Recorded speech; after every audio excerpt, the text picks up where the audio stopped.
Welcome to Hello my guys, channel. ito yung aking bagong dapaya. Wow. Yung Arabic name. O heater. Wow. Kasi nga, napakalamig dito sa Saudi. Electric heater. Dahil nasira na yung aking lumang ganito. So, bubuksan na natin guys. Guys, ito na yung kanyang loob. Ito na guys. Yes, hindi ko na pinakita sa inyo kung paano ko siya kinuha. Alam nyo na yun. Isa lang kasi yung ating self. I mean, hahawak yung cellphone kasi. So, ito na. Tada! Wow! Wow! Ganda niya. Ayun ay, bibinyagan kita. So, ito nga pala guys, yung kanyang gulong. Wow.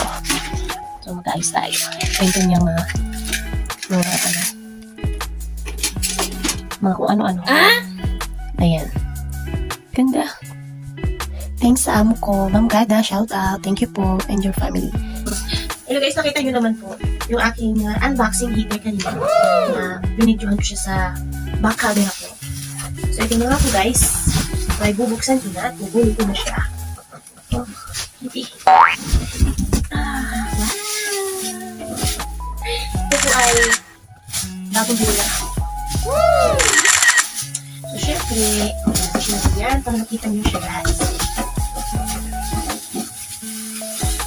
Yan. Alam niyo po ba kung bakit sila ay gumagamit ng mga heater sa malalamig na lugar o sa merong temperatura na lugar na kagaya ng Saudi o sa Canada, ganyan, na basta may mga winter o weather na malalamig, ay kadalasan talaga o palagi silang gumagamit ng dapaya or electric heater.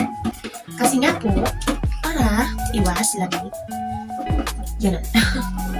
At ito na guys, ito yung bagong bili sa akin ng amo ko. Ayan. Shinare ko lang po sa inyo, syempre dahil sa akong vlogger, sana po magustuhan yung aking kakulitan. At para meron tayong pano kay YouTube. Hi Lolo! At ito po yung kanyang gulong guys. At asan yung iba?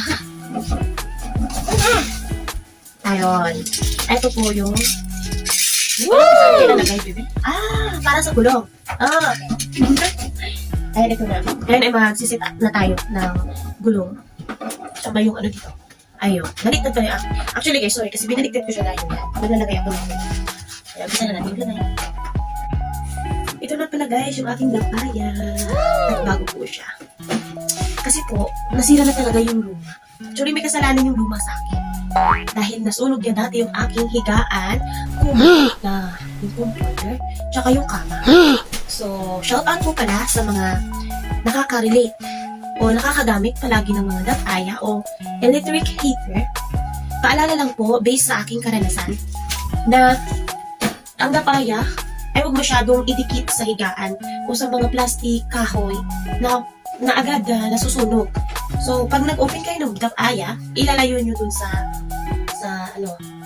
pwedeng mahagip, sa pwedeng masunog.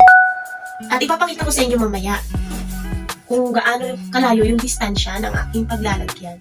At take note po, pag kayo matulog, kunyari gabi na, matutulog na, huwag niyong kalimutan na i-off siya.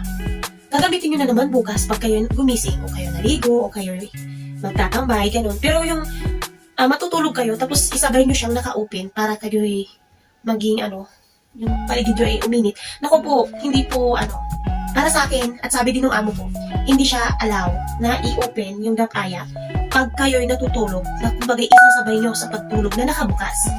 So, dapat po, i-off nyo si dapaya. Dahil sa aking karanasan, huwag nyo na rin gayahin. Kasi, nakakapubya pag kayo'y nasunugan ng gamit. Lalo na't hindi sa lalo na't nakakabuhan ka. So, mabuti na lang yung aking amo ay napakabait, guys. So, mamaya papakita ko sa inyo kung paano siya i-open at kung paano po gamitin.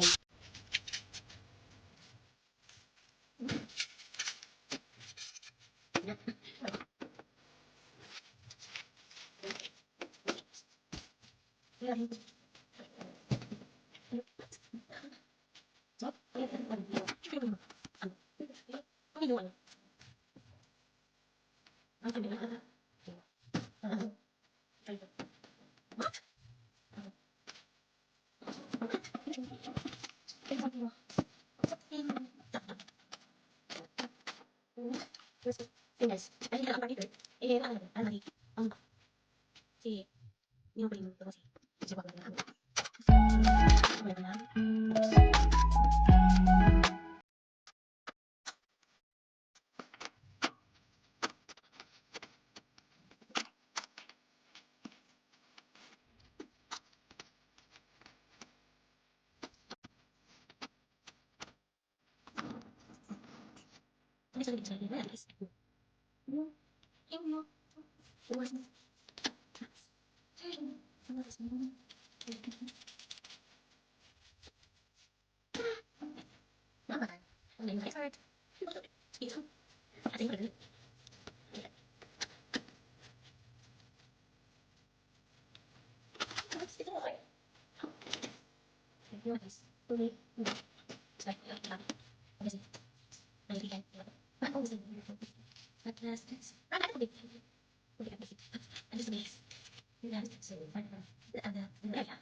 Dito na guys.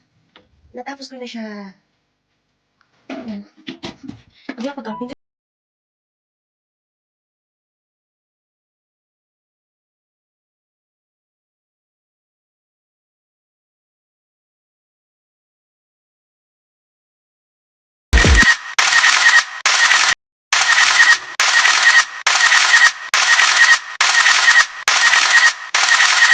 Ayan na siya guys. Ayan. Okay na po. Di ba? Ang ganda. Ayan, isasaksak na natin. Ito yung saksak. Ano niya? Panaksak. Sasaksak natin. Open natin siya. Ayan. See? Bismillah. Ayan. So, ayan na guys. Mag-umpisa na tayo mag-open. Dito. Ayan. Open na siya. Hintay natin. Oh, sa taas pala yun. Ayan ito sa taas. Nagtaka ako, dalawa. Pero dalawa lang, ay tatlo yung lights, pero dalawa lang yung pindutan. So ngayon, alam ko na, sa taas pala ito ang isa. So, sunod natin yung dalawang lights. Wow! Ayan, malapit na. Ayan na, guys. Bismillah. Wow, yes salam. Ngayon, ang malamig na panahon ay meron na tayong panangga. Electric dapay. Oh, ang init. Sarap sa pakiramdam. Ayan. So, ayan na guys. Yung ating dapaya. Ang cute niya, promise. Super cute. Thank you po, Ma'am Gada, Sir Baba Yasser, and to your family also. To give anything and everything I want to be, you always give. And thank you so much. Hopefully, you never change your attitude. And I love your family also. Thank you. And guys, thanks for watching for my unboxing electric dapaya. So now, kita nyo na po. Ayan. Kung ikaw ay OFW, katulad ko dito sa Saudi Arabia, at kahit saan pang bansa na ay mayroong temperature na malamig, alam na alam nyo po gamitin. O alam na alam nyo po yung heater o dapaya. Actually guys, hindi ako nagmamagaling. Talaga wala rin po akong alam dati dito. Napaka-inosente ko. So syempre, ako ngayon magdadalawang taon na. So alam na alam ko na ngayon. Kaya sinishare ko lang yung aking mga moments at mga nakaka-inspire na napakasimpleng gawain o ginagawa natin sa ating buhay. So goodbye! Salamat sa panonood!